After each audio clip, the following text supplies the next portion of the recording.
There are films that begin by telling you a story, and then there are films that begin by making you feel trapped inside one. Joel Coen's The Tragedy of Macbeth belongs unmistakably to the second category.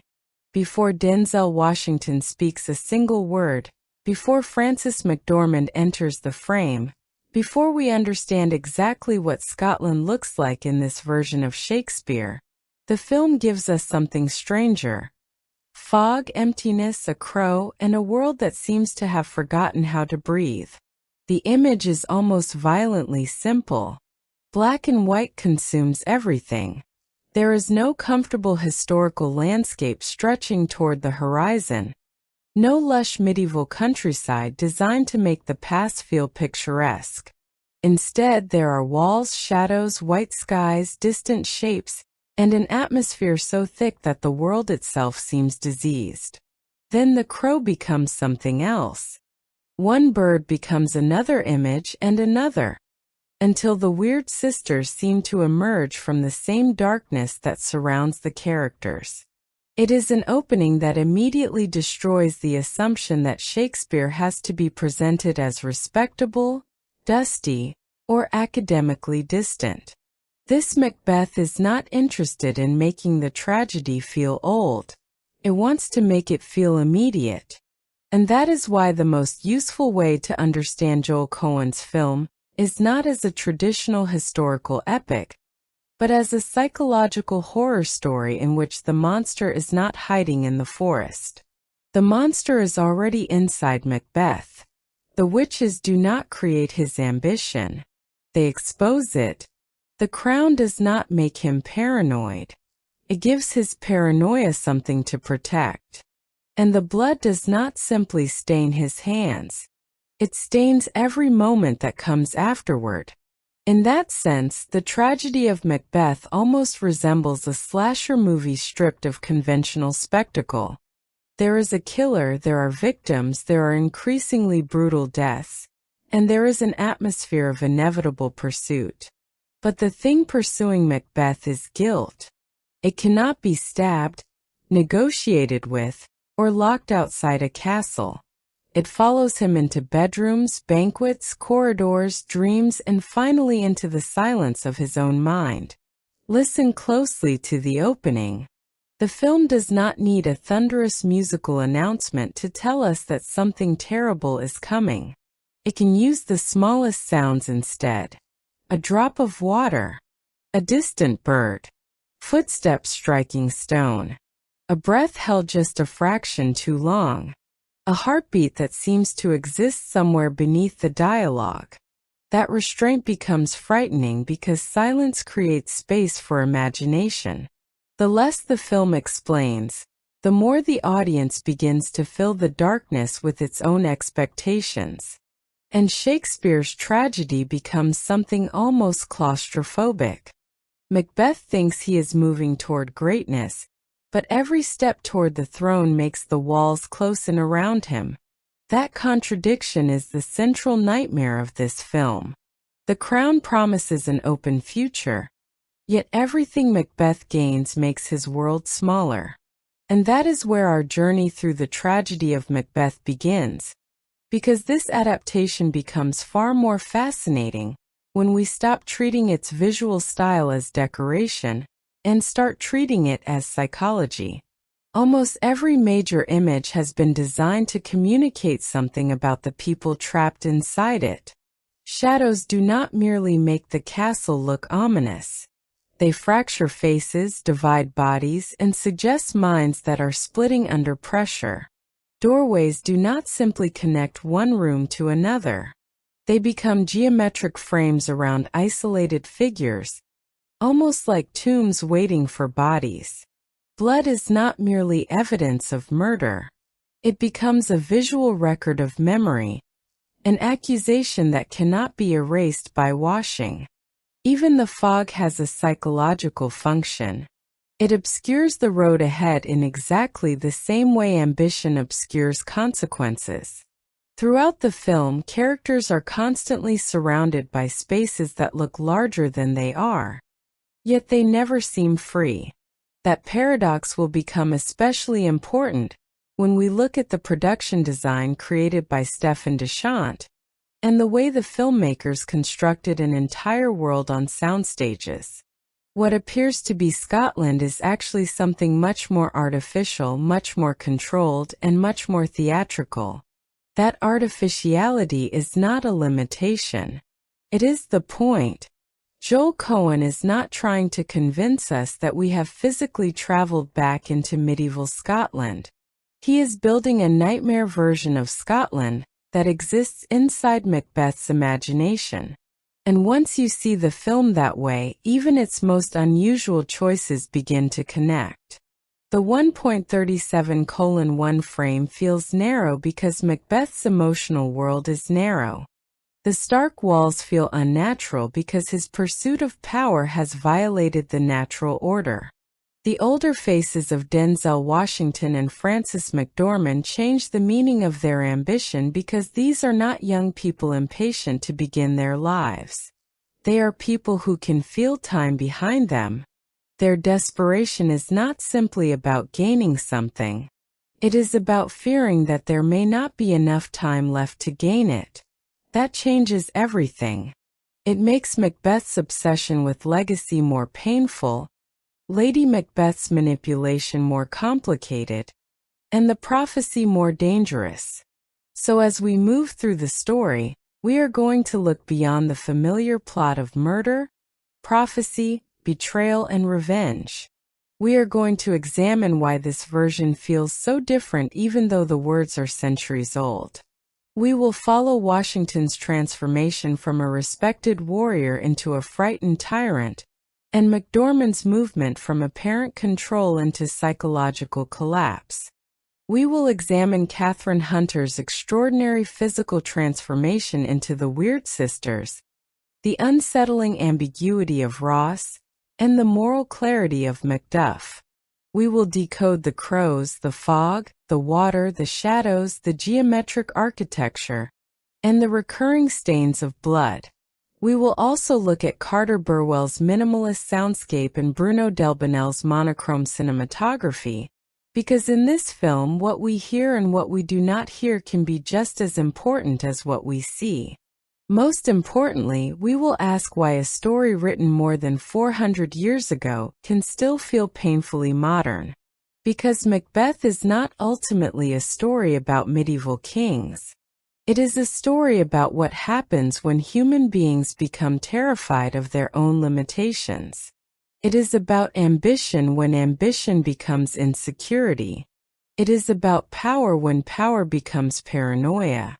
It is about the horrifying moment when a person realizes that the future they wanted is no longer capable of making them happy.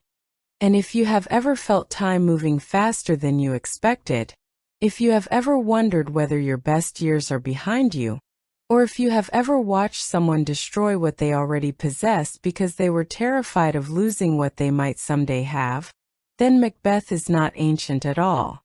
It is uncomfortably close. That is also why Shakespeare's cultural permanence matters here. We often think of Shakespeare as a collection of famous lines that have survived because schools keep teaching them, but the reason these stories refuse to disappear is much simpler. They understand human weakness. The vocabulary changes. The clothes change. The technology changes. The political systems change. But envy, fear, desire, guilt, grief, and the hunger to matter remain stubbornly recognizable. Macbeth is one of the purest examples because its central question is brutally universal. What would you do if you knew your future was running out? The film makes that question even sharper by placing older actors at its center. Denzel Washington's Macbeth is not a young soldier looking toward decades of opportunity. He is a celebrated warrior who has already lived a substantial life. Frances McDormand's Lady Macbeth is not merely a young ambitious wife dreaming of status. She is someone who understands the weight of age, absence, and legacy. Their desperation therefore feels less like reckless youthful adventure, and more like a final gamble. That makes every decision more tragic.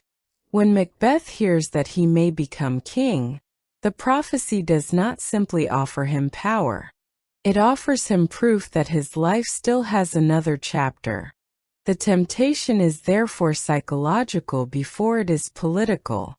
And once he chooses violence, he discovers the cruelest truth of all. You can force an event to happen, but you cannot force yourself to feel secure afterward. The crown can be taken. Peace cannot. That is the intellectual thrill of analyzing this film. It rewards attention. The first viewing gives you the tragedy. The second gives you the architecture. The third reveals how often the film has been quietly telling you what the characters cannot admit. Every shadow seems to contain a second meaning. Every empty space becomes suspicious. Every doorway looks like an entrance to another stage of psychological imprisonment. And eventually, the film's minimalist design begins to feel almost enormous, because the less physical detail Coen gives us, the more space remains for the imagination. The result is a movie that can be approached as Shakespeare, as horror, as psychological drama, as visual art, or as a study of political paranoia. Yet all of those interpretations eventually converge on the same terrifying idea. Macbeth does not lose everything because fate is cruel to him.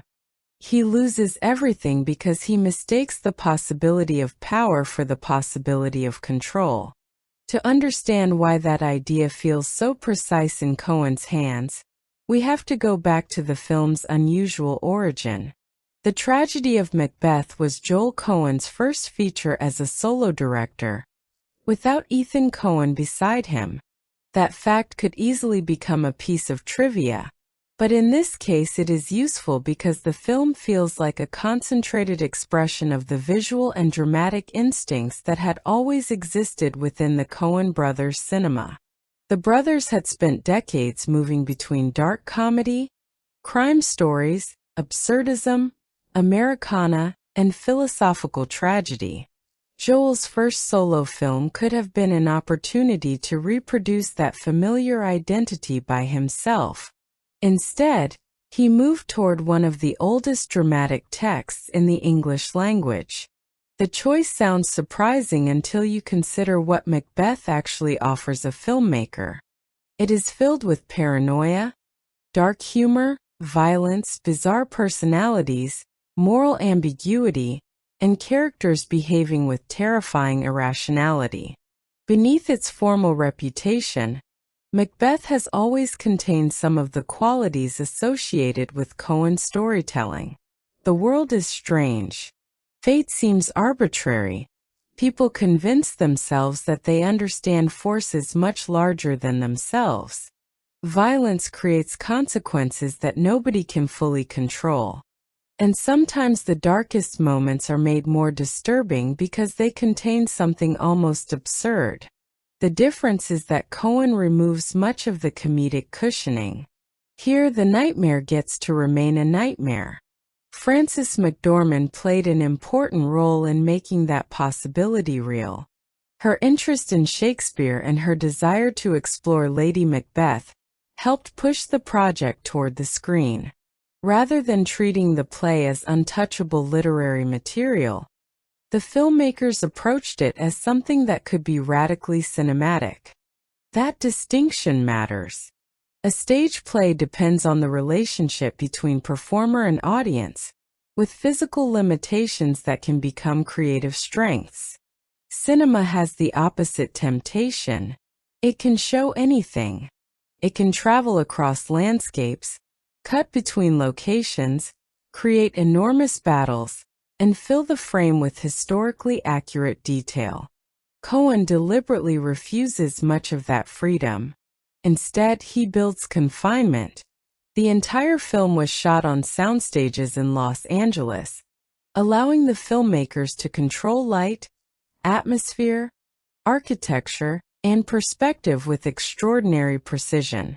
There is very little accidental realism. Nature does not simply exist because nature exists. A corridor does not need to look functional. A castle does not need to resemble an actual medieval castle. A landscape does not need to obey geography. Everything can be shaped around mood. That decision becomes even more powerful through the use of the 1.37 to 1 aspect ratio, often associated with the Academy ratio of classical cinema and early television.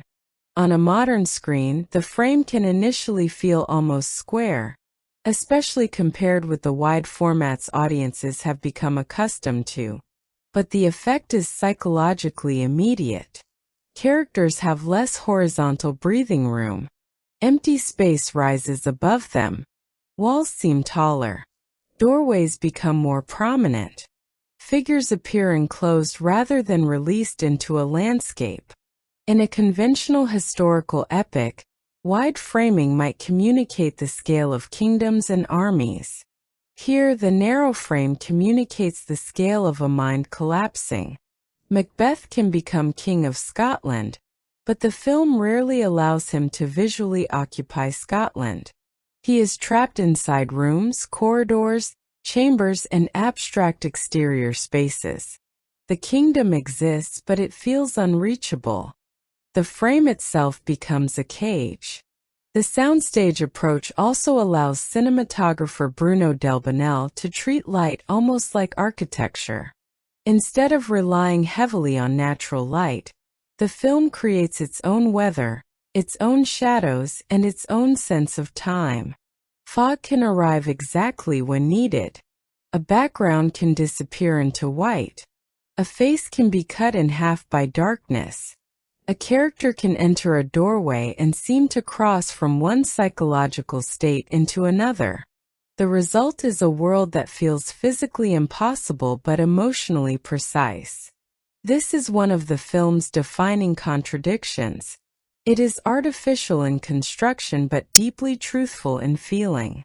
We know the castle is a set, yet the set can feel more oppressive than a realistic castle, because realism would introduce details that the psychological drama does not need. When the film emerged into the public eye, that approach created a fascinating tension between expectation and reality. A project pairing Apple and A24 with Joel Coen, Denzel Washington, Frances McDormand, Shakespeare, and an unmistakable award season aesthetic naturally carried prestige expectations. Viewers could reasonably imagine a traditional period drama. Elaborate costumes, sweeping landscapes, realistic castles, battlefields, and a grand historical atmosphere. Instead, they received something closer to cinematic theater filtered through German expressionism, silent cinema, and psychological horror. That gap between expectation and reality became part of the film's identity. The collaboration with Apple and A24 positioned the project as prestige cinema at a moment when streaming platforms were increasingly competing for films with major directors and awards ambitions. A24 had already developed an identity associated with distinctive filmmakers and unconventional visual storytelling, while Apple was building its reputation around high-profile original cinema. Putting those forces behind Shakespeare created the expectation of seriousness, but Coen's version offered seriousness in an unusual form. It did not attempt to make Shakespeare easier by modernizing the dialogue. It made the images do the work instead. The film's festival debut generated significant attention, particularly at the New York Film Festival, where cinephiles encountered a Shakespeare adaptation that looked almost nothing like the standard template. Some viewers immediately recognized the visual confidence. Others found the minimalism intimidating. That split is revealing because the film asks the audience to adjust before the story has even properly begun. If you expect a historical movie, the sets look artificial. If you expect a stage play, the camera feels unusually intimate. If you expect conventional horror, the dialogue is too formal. If you expect straightforward Shakespeare, the images are too surreal. But once the film's internal rules become clear, these contradictions stop fighting each other. They begin reinforcing one another. And then the story begins.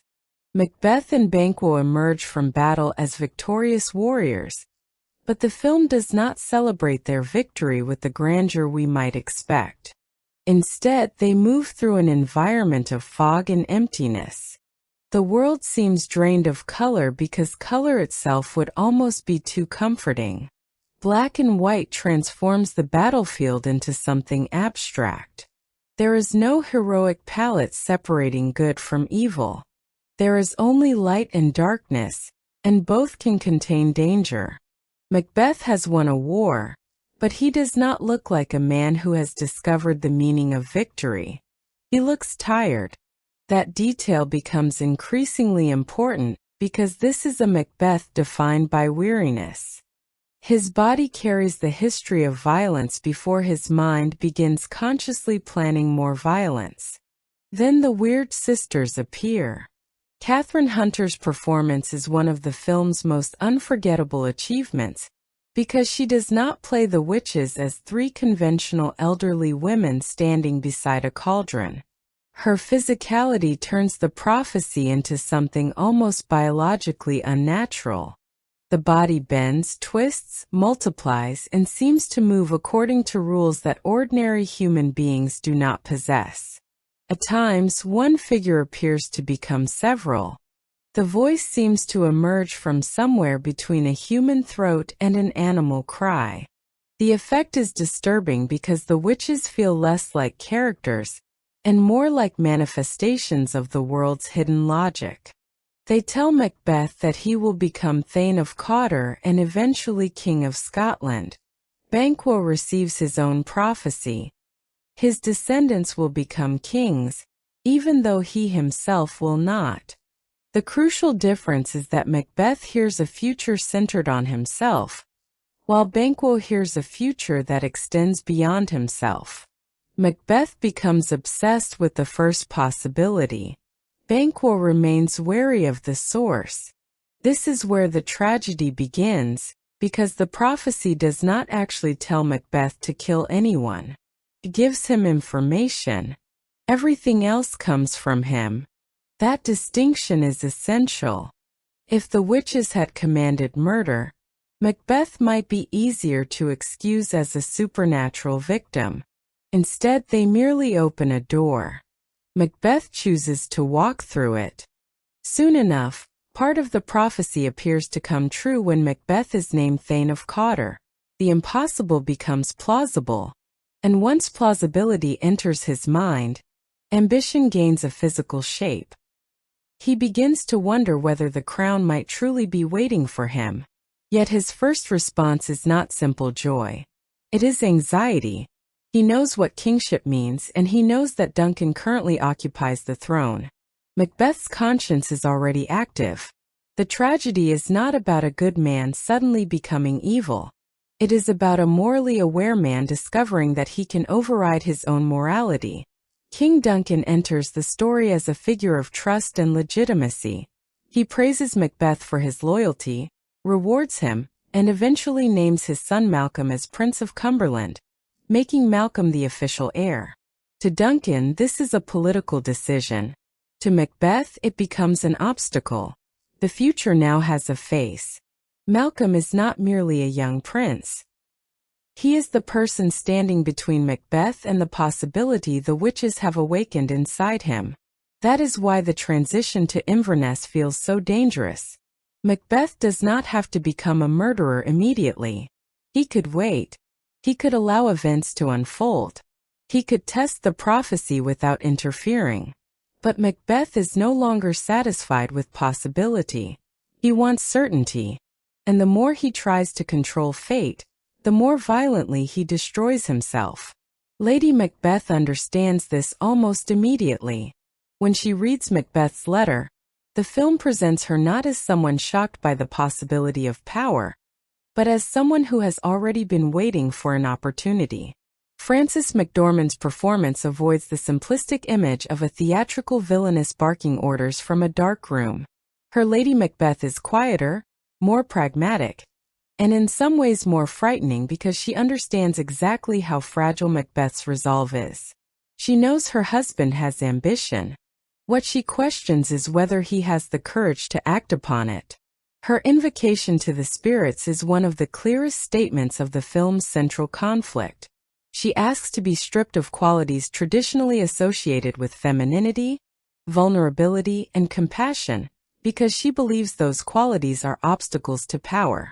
But the scene also contains the seeds of her eventual collapse. She thinks vulnerability can simply be removed. She thinks guilt can be denied. She thinks the mind can be commanded like an army. Macbeth will make the same mistake. When Duncan arrives at their castle, the setting itself becomes a trap. Hospitality and murder occupy the same walls. Duncan enters believing he is safe because Macbeth is his loyal subject. The audience knows the truth, and that knowledge creates unbearable tension. Every gesture becomes double-edged. A polite exchange carries the weight of a death sentence. A doorway becomes an entrance through which the future will pass. Lady Macbeth pushes Macbeth toward the decision, but the hesitation remains his. He knows the moral consequences. He understands the political danger. He recognizes that Duncan has been a good king and a generous guest. He even understands that murder will not necessarily bring peace. Yet he chooses to continue. Then comes the dagger. "Is this a dagger which I see before me?" is often treated as a famous Shakespearean speech, but Denzel Washington makes it feel like a psychological event happening in real time. The imagined weapon becomes a physical manifestation of thought. Macbeth sees the murder before he commits it, and in doing so, he crosses a boundary that cannot be uncrossed. The dagger points toward Duncan, but it also points toward Macbeth's own future. He is not simply walking toward a king's chamber. He is walking toward the version of himself he will spend the rest of the film trying to escape. Duncan is murdered. The film does not need to turn the act into prolonged spectacle. The horror lies in what follows. Macbeth returns carrying the knowledge of what he has done. Blood is suddenly everywhere, but the most important stain is psychological. His hands can be washed. His memory cannot. Lady Macbeth tries to control the situation, insisting that a little water will clear them of the deed. But the film has already established water as a recurring symbol, and water will never be enough. Macduff discovers Duncan's body, and the castle erupts into chaos. Malcolm and Denelban flee because remaining at the scene could make them targets, but their escape also makes them suspicious. Macbeth benefits from the confusion. He becomes king, and yet the crown does not look like victory. This is one of the film's most important structural choices. In another story, becoming king might mark the completion of the protagonist's ambition. Here it is the moment when the real nightmare begins. Macbeth has achieved the thing he wanted, but now he has to preserve it. And preserving it requires him to keep killing. Banquo is the obvious threat. Macbeth remembers the prophecy that Banquo's descendants will inherit the throne. The crown he has stolen suddenly feels temporary. Macbeth cannot tolerate the idea that he might build a kingdom, only to discover that another bloodline will eventually replace him. So he hires assassins to murder Banquo and Flint's. The plan works only halfway. Banquo is killed, but Flint's escapes into the fog. That escape matters because Macbeth has once again attempted to defeat fate through violence, only to discover that violence cannot guarantee the future. He can kill Banquo, but he cannot kill the possibility represented by Flint's. The future has already slipped beyond his reach. Then comes the banquet. On the surface, it should be a celebration of Macbeth's kingship. Instead, it becomes one of the film's most psychologically disturbing sequences. The banquet space is formal, controlled, and apparently civilized. Yet Macbeth sees Banquo's ghost occupying a place where no one else can see him. The distinction between external reality and internal guilt collapses.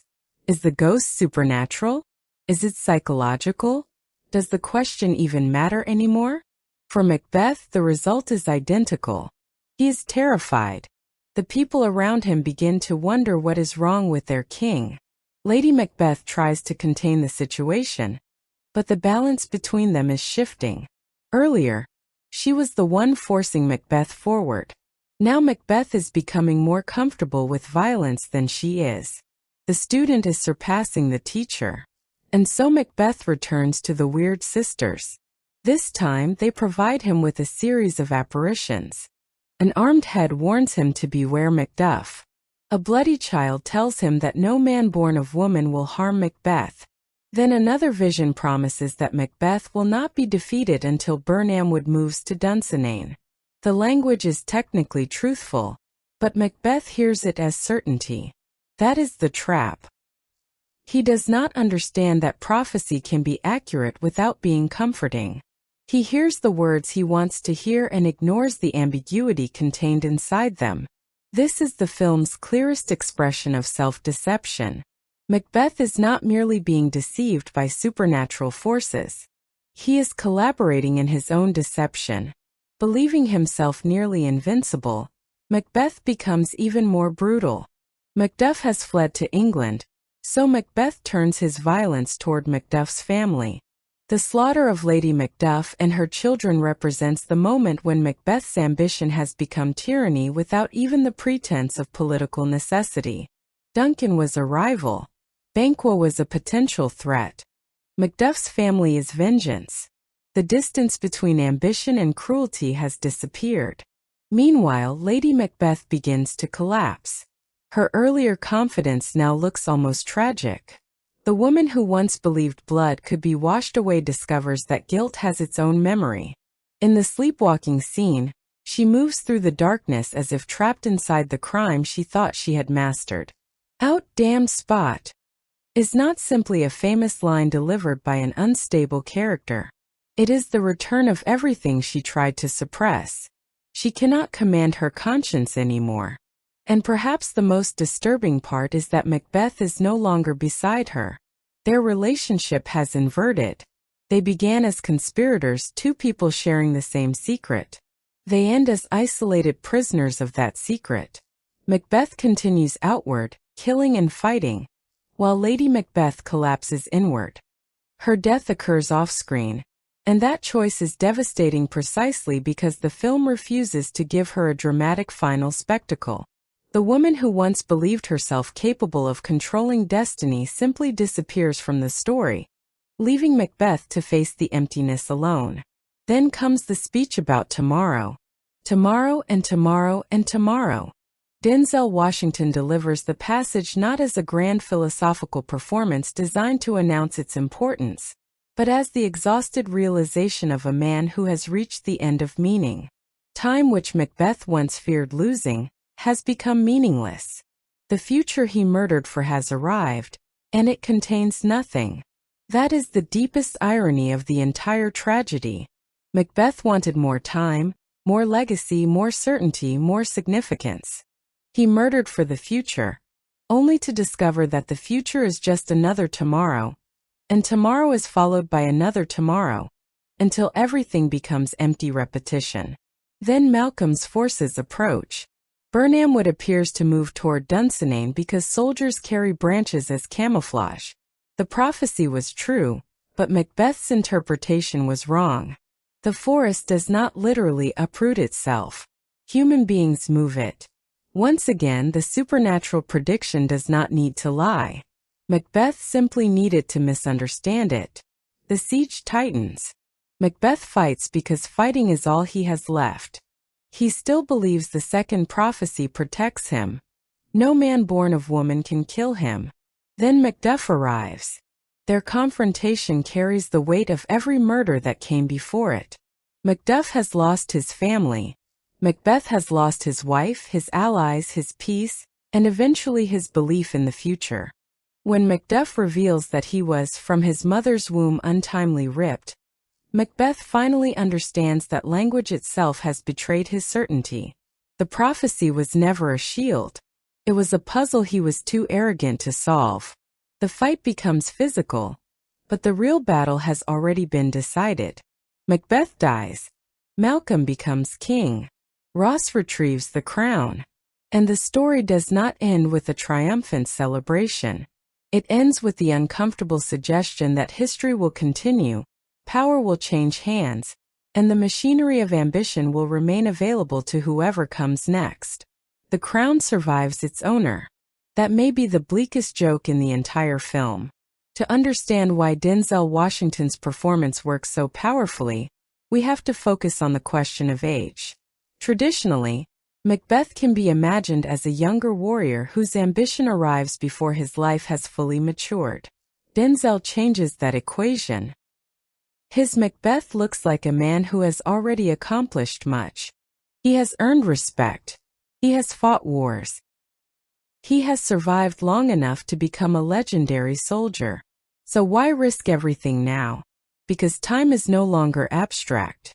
Washington's age gives Macbeth a different kind of desperation.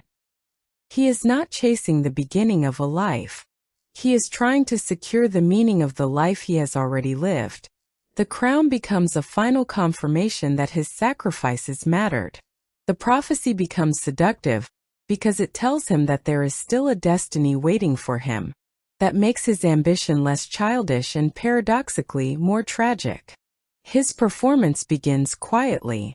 Washington does not need to constantly announce Macbeth's thoughts. His face often carries hesitation before his dialogue does. He looks like someone calculating the distance between desire and consequence. The quietness makes the later eruptions more effective. When Macbeth eventually becomes openly paranoid and violent, the transformation feels earned because we have watched him suppress the fear that was already there. His fatal mistake is not simply ambition. It is the belief that violence can convert uncertainty into certainty. He kills Duncan because he wants the crown. He kills Banquo because he wants security. He attacks Macduff's family because he wants control. Each act of violence is supposed to eliminate a threat, but every murder creates another threat. The logic becomes circular. Macbeth kills because he is afraid, and each killing gives him another reason to be afraid. This is why the film's Macbeth is ultimately a study in failed control. He cannot control prophecy. He cannot control other people. He cannot control time. He cannot control guilt. And eventually, he cannot even control his own interpretation of reality. Frances McDormand's Lady Macbeth is equally interesting because the film refuses to make her simply the evil mastermind behind the throne. She is a woman operating inside a ruthless political environment who believes she has discovered the necessary emotional equipment for survival. Her famous rejection of vulnerability is therefore not just an expression of cruelty. It is an attempt to transform herself into someone who cannot be wounded. But vulnerability does not disappear simply because someone rejects it. Her partnership with Macbeth begins with apparent equality. She challenges him, pushes him, and understands how to manipulate his insecurities. But once Macbeth becomes more violent, the partnership begins to break. He no longer needs her encouragement. In fact, he starts making decisions without her. That is the cruel irony of her success. She helps create the man she ultimately cannot live with. Her sleepwalking is therefore the return of the person she tried to suppress. Blood becomes memory. The stain becomes permanent. And the phrase, "out damned spot," captures the impossibility of her original philosophy. You cannot simply order guilt to disappear. The Weird Sisters provide another fascinating contrast. Kathryn Hunter does not make them feel like conventional villains. They are closer to forces of ambiguity. They appear, disappear, transform, and speak in language that can be interpreted in multiple ways. They do not need Macbeth to succeed. They do not need him to fail. They simply reveal possibilities. That makes their role in the tragedy almost philosophical. If the witches represent fate, Macbeth represents the human desire to turn fate into a guarantee. Banquo functions as his counterweight. He hears a prophecy too, but he does not immediately reorganize his entire life around it. His caution exposes Macbeth's impatience. The two men begin in the same place, hearing supernatural predictions together, but they respond differently. One waits, the other acts. Macbeth represents something else entirely: moral clarity forged through grief. Corey Hawkins plays him as a man whose anger is not simply revenge for revenge's sake. His horror at what Macbeth has done to his family becomes the emotional opposite of Macbeth's increasingly empty violence. Macbeth kills to preserve himself. Macduff fights because he has already lost what he wanted to preserve. Ross, meanwhile, occupies one of the film's most ambiguous spaces. Alex Hassel's performance makes him seem like a political observer who is constantly calculating where power is moving. He is neither as openly principled as Macduff nor as openly ambitious as Macbeth. That ambiguity makes him useful to the film's broader political argument. Kingdoms are not changed only by kings and rebels. They are also changed by people who watch carefully and adapt to whoever appears strongest. The film's themes become even clearer when we examine fate and free will. Macbeth appears trapped by prophecy, but the prophecy never actually forces him to commit murder. It creates a possibility, and he supplies the action. This makes the story an almost perfect example of a self-fulfilling prophecy. Macbeth fears that he may need to kill in order to become king. So he kills, and the violence eventually creates the circumstances that destroy him. The future he fears becomes the future he creates. Time is equally important. Macbeth's tragedy is built around his inability to accept that some things cannot be accelerated. He wants the crown now. He wants certainty now. He wants his legacy secured now. But human life does not operate on demand. The future must arrive at its own pace.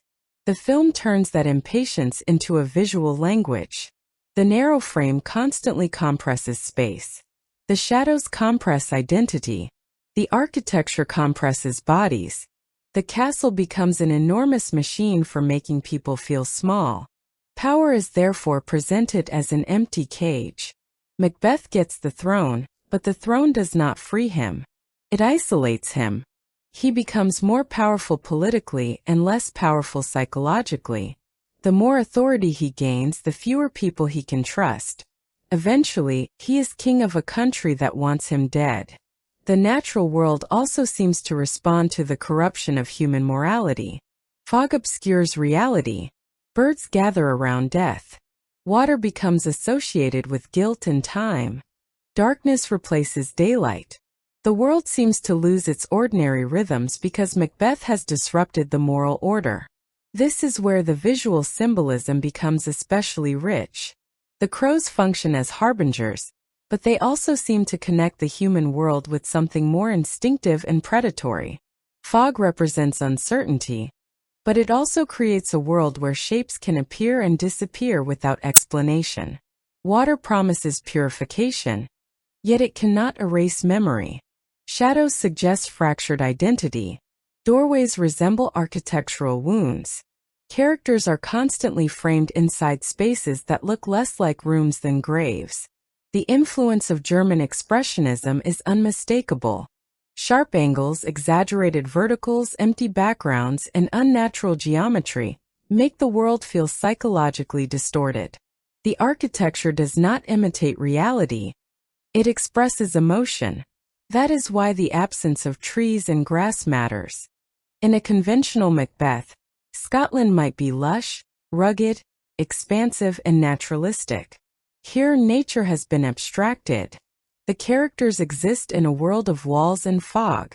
When Birnamwood finally appears, the effect is powerful precisely because the film has spent so long withholding natural landscapes from us. The sun seems almost irrelevant.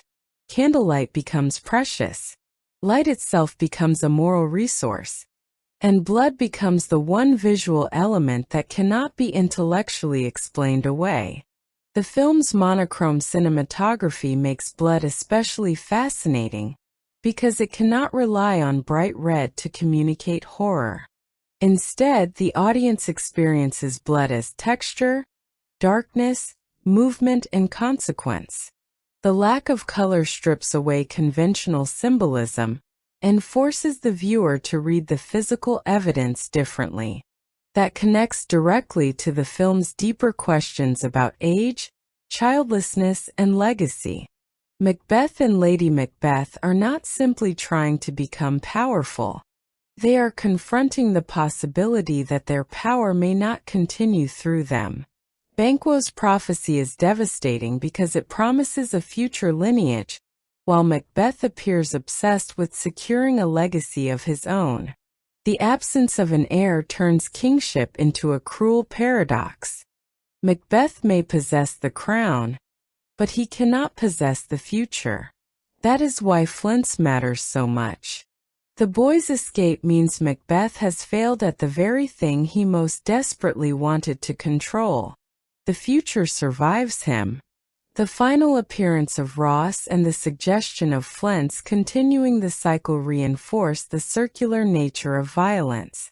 One ruler falls, another rises, and the mechanisms of ambition remain intact. The names change, but the temptation does not. This is the philosophical darkness beneath the famous tale told by an idiot passage. Macbeth has spent his life trying to make his story significant. At the end, he fears that everything has become noise. Sound and fury. Activity without meaning. Victory without fulfillment. The film's modern political relevance emerges naturally from that idea. Leaders who become obsessed with threats often create the very instability they claim they are fighting. Paranoia encourages isolation. Isolation encourages bad information. Bad information creates more paranoia.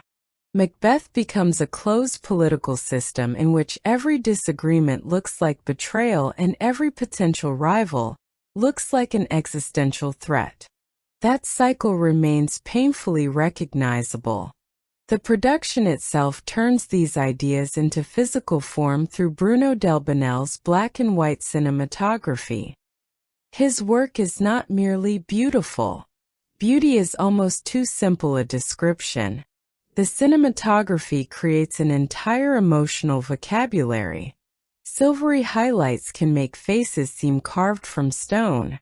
Deep blacks swallow backgrounds. White fog can make an empty space appear infinite.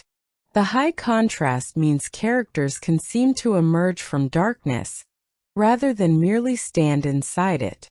The visual effects are used with unusual restraint.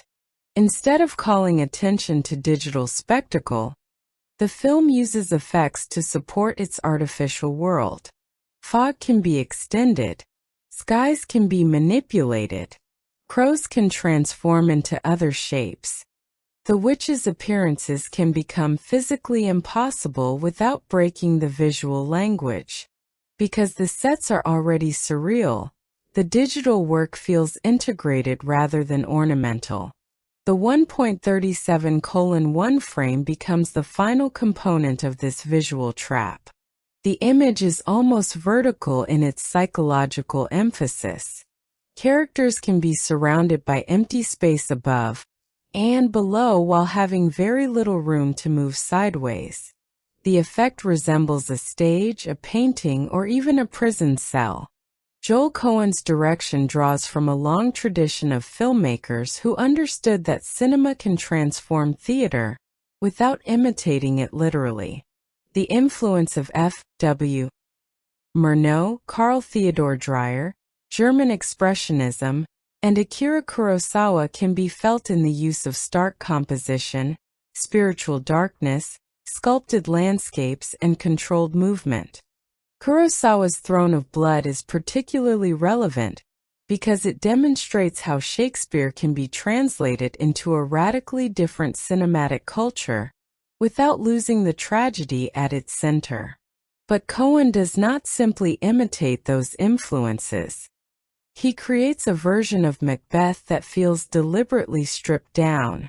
The absence of naturalistic detail allows Shakespeare's language to dominate. Instead of competing with elaborate production, the verse becomes the architecture. Characters speak lines written centuries ago, while standing inside spaces that could exist nowhere and everywhere. This creates an unusual temporal effect. The language is ancient. The images feel modern. The combination produces something almost timeless. Even the rhythm of the editing respects the language. Cohen does not constantly cut to make the film feel fast. He allows pauses to breathe. A look can last. A silence can become part of a speech. The camera can hold a face long enough for the audience to notice the thought arriving before the words. The siege sequences benefit from the same control. What might have become a conventional action climax is instead staged as a movement through abstract architecture. Soldiers carrying branches become a surreal procession. The castle seems to shift between reality and nightmare. Macbeth and Macduff eventually confront each other in a space that feels less like a battlefield than the final chamber of a psychological labyrinth. Carter Burwell's score reinforces this restraint. After decades of collaboration with the Coen brothers, Burwell understands how to create atmosphere without overwhelming the image. Here, the music often operates at the edge of awareness. Low strings, sustained tones, and dissonant textures create a sense that something is approaching, even when nothing visibly happens. The score does not tell us how to feel in the obvious way. It creates pressure. That distinction matters. A large orchestral swell might tell us that the moment is important. Burwell's minimalist approach makes the audience feel that importance before they consciously identify it. The witches can be associated with unsettling tonal colors. Macbeth's psychological collapse can be supported by increasingly unstable textures. Yet silence remains just as important as music. Sometimes the absence of sound becomes the score. The dripping water is a perfect example. It is simple, repetitive, and almost impossible to ignore once noticed. Each drop can suggest time. Each drop can suggest guilt. Each drop can resemble a heartbeat. The repetition turns an ordinary environmental sound into a psychological metronome. The castle's acoustics deepen that effect. Footsteps echo against stone. Voices seem to travel farther than expected. Whispers can become intimate because the environment amplifies them. Wind feels less like weather and more like an external expression of the character's anxiety. The crows contribute another layer. Their cries break the silence like warnings from a world outside human control. Thunder surrounding the witches can make their appearances feel less like supernatural entrances and more like disturbances in the fabric of reality. This combination of image and sound explains why the film can feel frightening without relying on conventional horror techniques. Horror does not come from sudden shocks. It comes from anticipation. The audience knows what Macbeth is becoming, and the film makes us sit inside that knowledge. That artistic gamble was strongly rewarded by critics. Denzel Washington's performance received widespread praise, particularly because he approached Shakespearean language with the authority of someone who never seems to be fighting the text. Frances McDormand was similarly recognized for bringing complexity to a role that is often reduced to manipulation. Kathryn Hunter's witches became one of the film's most immediately recognizable images, especially as clips and reactions circulated among cinephiles and on social platforms. But the praise was not limited to the acting. Bruno Delbonnel's cinematography became a major part of the film's identity, and the production design attracted attention for creating an entire world out of controlled geometric spaces. For viewers accustomed to streaming content that often favors visual realism, the tragedy of Macbeth demonstrated that a major streaming release could still look deliberately artificial, theatrical, monochrome, and uncompromising. that matters culturally because the film arrived at a time when streaming cinema was still negotiating its artistic identity. Could a streaming platform support work that was not designed primarily around broad accessibility? Could an adaptation of Shakespeare remain formally challenging and still reach a contemporary audience? The film's existence answered those questions with a qualified yes. It also joined a long lineage of Macbeth adaptations. Orson Welles had approached the tragedy through a dense, expressionistic visual language.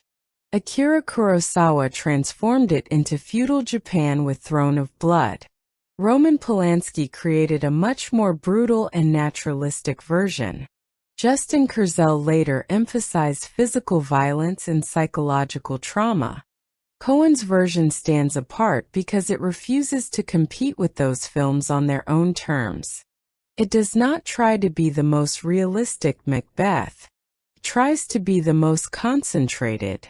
For film students, that makes it particularly valuable. It demonstrates how light can replace production detail, how architecture can replace exposition, and how framing can communicate character psychology. It is a case study in using limitation as creative freedom. Still, the film's critical success does not mean every viewer will love it. One of the most interesting reception divides involves the theatrical quality that critics often praised. For viewers comfortable with Shakespeare and art house cinema, the stage-bound sets can feel elegant and hypnotic. For others, they can feel sterile. The absence of natural landscapes may make the film seem emotionally distant. The dense language can be difficult without preparation. The slow pacing may feel especially challenging when watched at home, where distractions are constant and the visual scale is reduced to a television or laptop. This creates an important question. Does the film style serve the story? Or does the story sometimes become secondary to the style? The answer is complicated. There are moments when the formalism is unquestionably the substance. The narrow frame is not simply beautiful. It expresses imprisonment. The artificial sets are not simply unusual. They create a psychological world. The monochrome photography is not simply fashionable. It strips away historical comfort. But there are also stretches where the abstraction can create distance. Emotional beats that might feel immediate in a more naturalistic adaptation can seem deliberately held at arm's length. Some viewers may find that the intellectual admiration arrives before the emotional connection. The casting age also creates debate.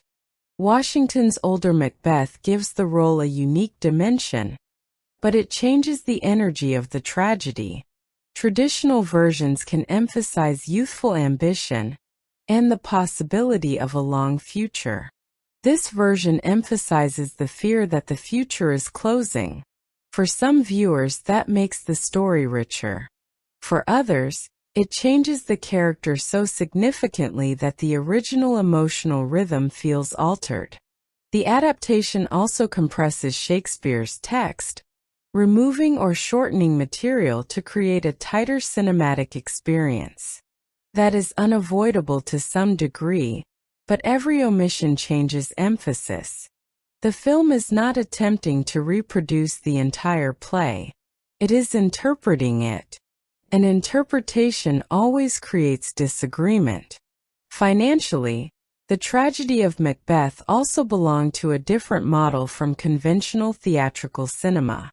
Its limited theatrical release allowed it to qualify for awards consideration, while its broader value existed within Apple TV. That strategy illustrates how prestige streaming has changed the economics of ambitious filmmaking.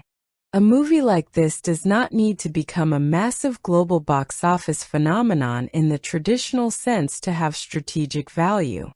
It can attract subscribers, generate awards attention, strengthen a platform's artistic identity, and associate the service with major filmmakers. Apple was not simply purchasing a Shakespeare adaptation. It was investing in the idea that its platform could be a home for auteur cinema. A24's involvement further reinforced that positioning.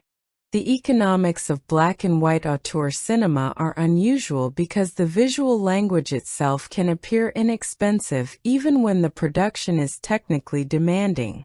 A set may look empty, but controlling every aspect of that emptiness requires enormous precision.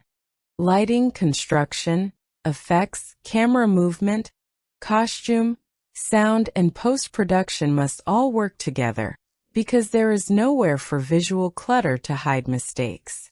The film therefore demonstrates that minimalist does not mean simple.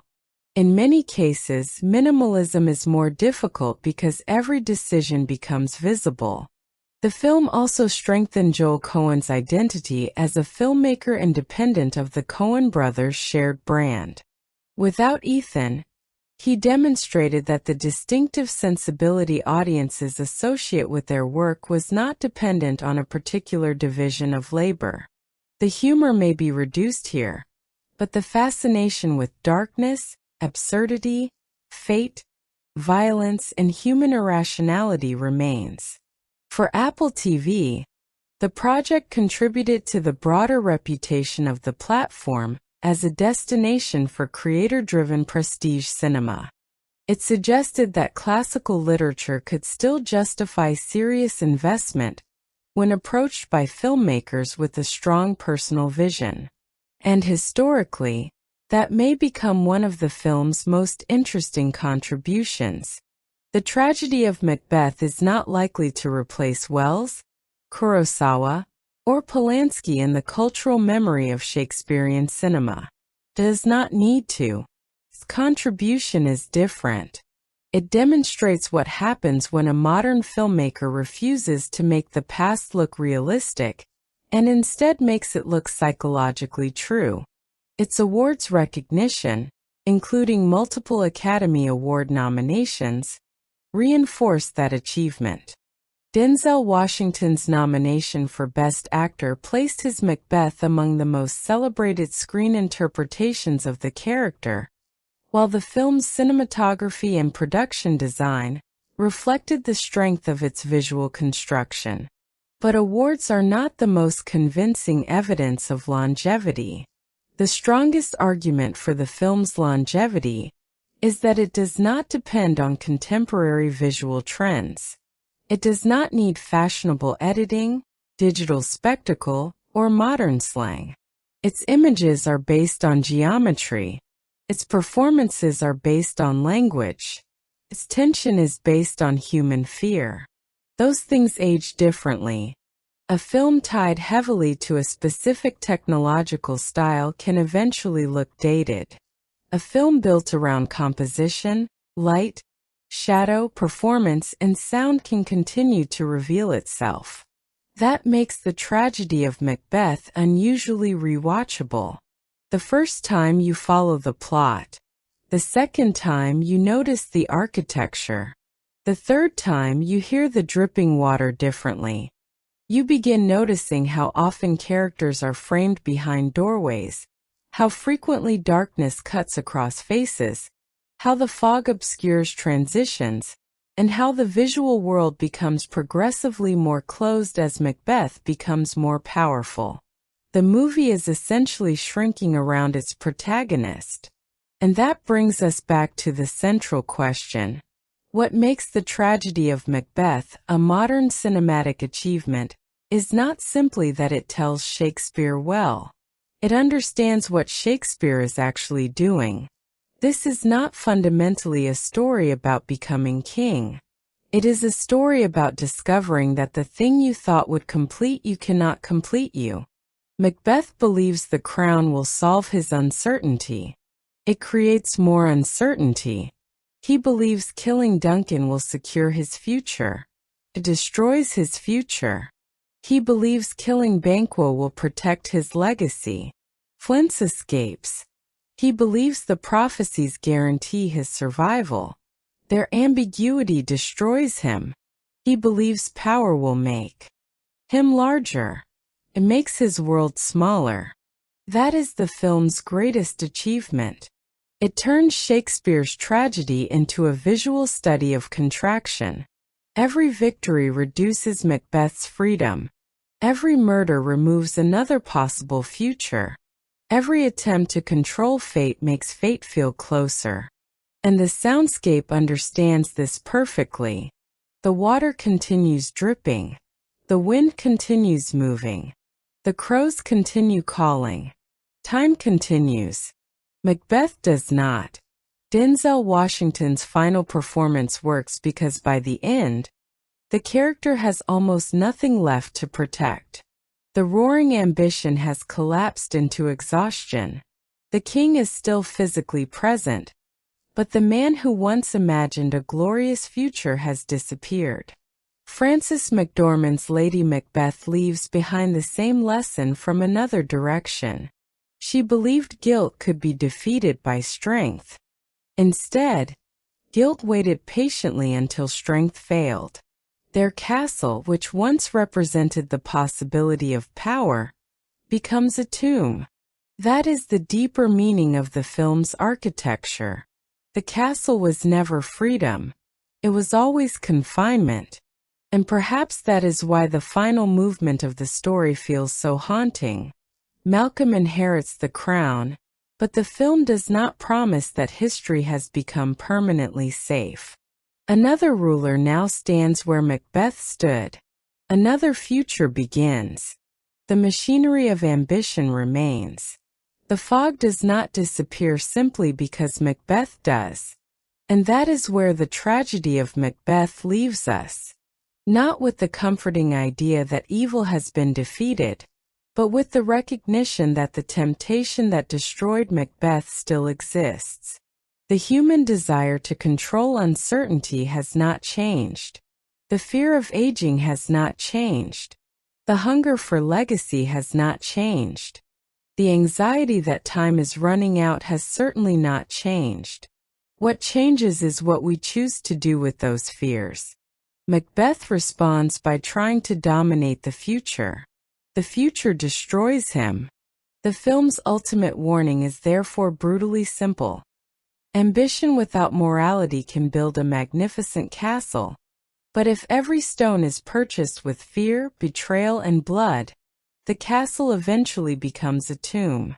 Joel Cohen understands that Shakespeare does not need to be modernized to become modern. The language already contains the modern world. The anxiety is already there. The paranoia is already there. The hunger for significance is already there. What Cohen changes is the lens through which we see it. He removes the comfortable distance of historical realism and replaces it with abstraction. He turns Scotland into a mind. He turns the castle into a prison. He turns fog into uncertainty. He turns water into time. He turns blood into memory. And he turns the crown into a symbol of everything Macbeth wanted but could never truly possess. That is why the final image lingers. The world continues beneath the fog. The throne changes hands. The branches move. The crows remain. And somewhere beyond the walls, time keeps going. Macbeth spent his life trying to make the future obey him. In the end, the future simply continued without him. And perhaps that is the most frightening thing this entire tragedy has to say. We cannot stop time, we cannot guarantee our legacy, and we cannot purchase peace with power. The only thing we truly control is what we become while trying to reach the future. The tragedy of Macbeth is therefore more than a Shakespeare adaptation.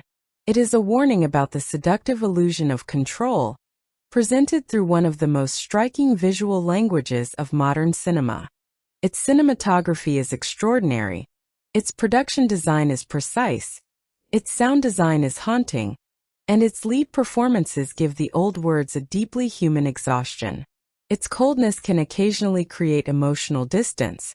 And its theatrical minimalism will inevitably challenge viewers who prefer more naturalistic storytelling. But those limitations are inseparable from the artistic experiment that makes the film distinctive. For me, That balance is what elevates the film beyond a respectable adaptation and into the territory of modern cinematic tragedy. It does not simply retell Macbeth. It strips Macbeth down until the skeleton of the story becomes visible. Desire, fear, choice, guilt, and time. And once the decoration disappears, the tragedy becomes almost unbearably simple. A man wants to become king. He becomes king, and discovers that the crown was never the thing he truly wanted. He wanted certainty. He wanted permanence. He wanted proof that his life mattered. But none of those things can be taken by force. That is why the witches are so important. They never promise happiness. They never promise peace. They only reveal possibilities. Macbeth supplies the meaning. He supplies the violence. He supplies the interpretation. The tragedy belongs to him because the choice belongs to him. And the film makes us sit with that choice until there is nowhere left to hide. So if the tragedy of Macbeth has stayed with you long after the credits, perhaps that is why. It is not simply the story of a man destroyed by ambition. It is the story of a person discovering too late that ambition can become a substitute for meaning. It is the story of what happens when fear of the future becomes stronger than gratitude for the present. And perhaps that is why a play written centuries ago can still feel like a warning written directly for us. The fog remains. The crown remains. The hunger remains. But the choice is still ours. If you enjoyed this deep dive into the tragedy of Macbeth, let me know in the comments which adaptation of Macbeth you think captures the tragedy most powerfully. Is it Orson Welles' Kurosawa's Throne of Blood, Polanski, Kurzel, or Joel Coen's stark black and white nightmare? Share your choice, because comparing these different visions reveals just how many meanings Shakespeare's tragedy can contain. And if you enjoyed this kind of cinematic analysis, make sure to like the video, subscribe to the channel, and share it with someone who loves movies that reward a second viewing. Because sometimes the most powerful films are not the ones that give us more answers. They are the ones that leave us staring into the fog, wondering how much of the darkness was outside us, and how much we carried there ourselves.